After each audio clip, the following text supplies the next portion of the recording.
جو شخص نیک بات کی سفارش کرے تو اس کو اس کے ثواب میں سے حصہ ملے گا، اور جو بری بات کی سفارش کرے اس کو اس کے عذاب میں سے حصہ ملے گا، اور اللہ ہر چیز پر قدرت رکھتا ہے۔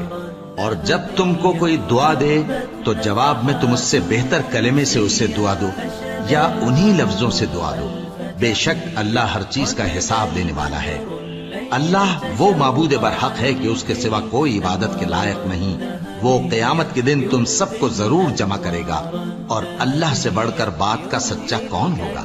اب کیا سبب ہے کہ مسلمانوں تم منافقوں کے بارے میں دو گروہ بن گئے ہو، حالانکہ اللہ نے ان کو ان کے کرتوتوں کے سبب اوندھا کر دیا ہے؟